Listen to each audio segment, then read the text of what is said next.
Hello to you. Bienvenidos. Welcome to Adelante Chicago. I'm Lourdes Duarte. Thank you so much for joining us today. Well, this month, the Trump administration unveiled the expansion of what's known as the public charge rule. In simple terms, it takes into account whether to allow permanent legal residency to an immigrant based on the likelihood of them using federal programs. The rule isn't sitting well with a lot of top political and community leaders here in Illinois. Take a look.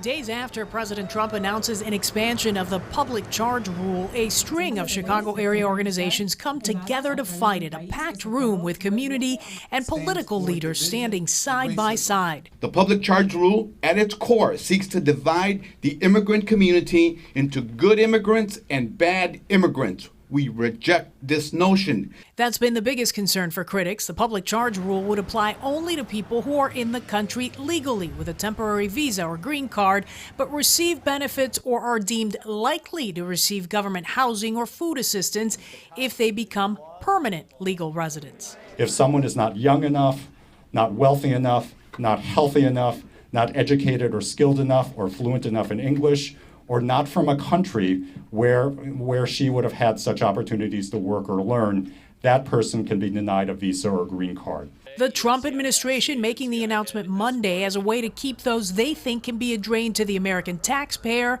because of age or education level out of the country. The Illinois Coalition for Immigrant and Refugee Rights estimates that a third of temporary legal residents would fail those standards, ultimately diminishing the country's immigrant community. The Trump administration, though, is moving forward. It will also help promote immigrants' success in the United States as they seek opportunity here. Just yesterday, 13 states, including Illinois, joined a lawsuit against the Department of Homeland Security.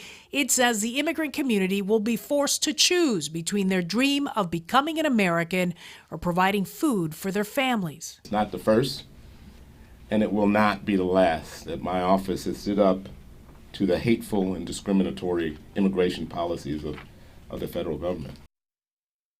And of course, there's been a lot of controversy surrounding this public charge rule. And joining us now to continue that conversation is our political analyst and host of Politics Tonight, Paul Lisnek. He knows all. I don't know about that, but bienvenidos. Gracias. Bienvenido a ti también.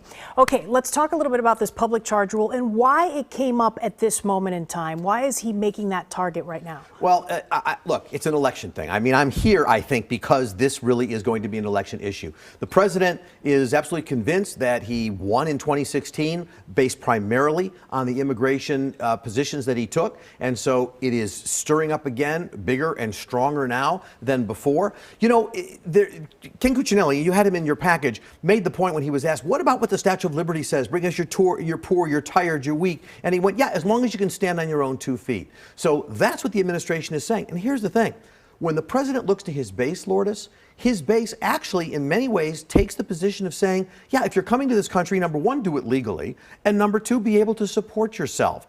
That's really what the president is doing, is playing to that. It's just something that people who are not part of his base have a little problem with because it's not the basis of this country. It's not how this country got started. And I don't know about you, but I know my parents came to this country and they didn't come in with their 401ks and all sorts of other plans. Sure, but it is interesting that, you know, for so many years, the target and the focus has been on the undocumented who come here without the proper paperwork. But in this instance, this public charge rule really targets the people who maybe have a green card, who have a visa, who are here by legal forms, at least initially, and then are looking to get permanent legal status, right? It's the next step. And keep in mind, the other thing the president is talking about recently is he wants to get rid of birthright, right? Which unfortunately he'll have to modify the Constitution for that one. But it's just, the direction is fairly clear, you know, of who it is that he wants to sort of have the rights in this country and who it is he wants to put up as many challenges as possible. But here's the thing. Sometimes people ask, you know, do you really feel the president feels this way in his heart and whatever? I don't know how he really feels.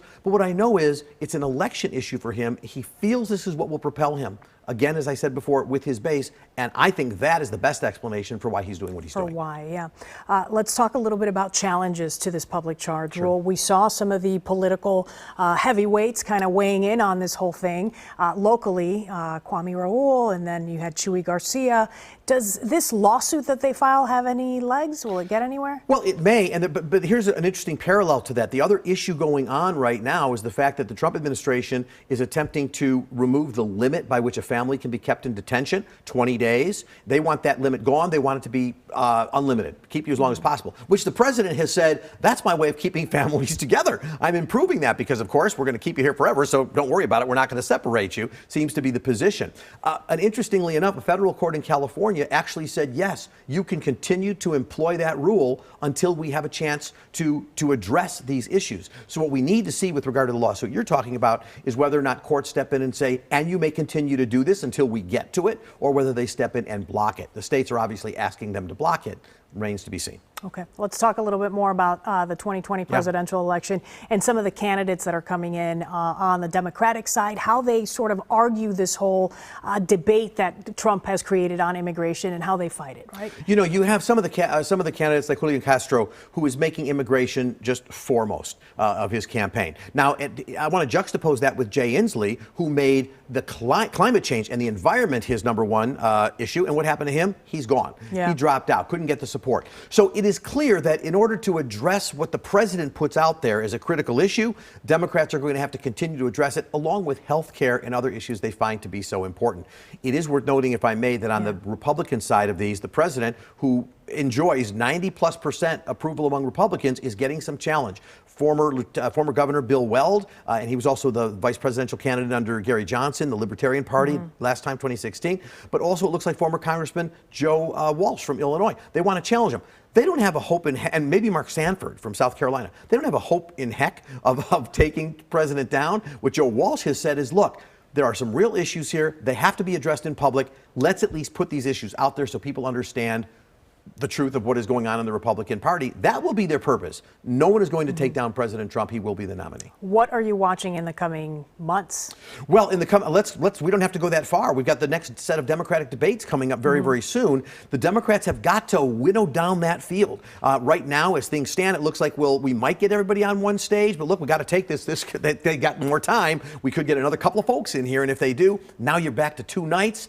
It's got to work its way down, and I think over the next period of time, we will get that number down to maybe 7 or 8 viable candidates. We'll begin to see that we're starting to see who the very progressive ones are, the Bernie Sanders, the Elizabeth Warrens, and who the more moderate ones are, the Joe Bidens. And I think those camps will begin to shape up. And what we will see from the president during all of this, as he's been doing, attacks on every one of them as each of them kind of take their moment in the sun. Sure. The president is letting nobody go. It is very clear the 2020 election, it's over a year away, Lourdes, but for President Trump, it is well underway. And for Democrats, well, they're enjoying the focus as well. And it has been for a while for him, that's for sure. 24-hour news. We go from one election to the next. Yeah, lots of topics to cover, lots of ground to cover. Okay, Politics Tonight. Give the shameless plug right now. Absolutely. It's not even shameless because everybody should be watching at 5:30 Monday through Friday. We repeat at 10 o'clock. We stream, of course, on the web, cltv.com/politicstonight, and my podcast at WGN+. All right, Paul Lisnek, thank you so much. Did I say something?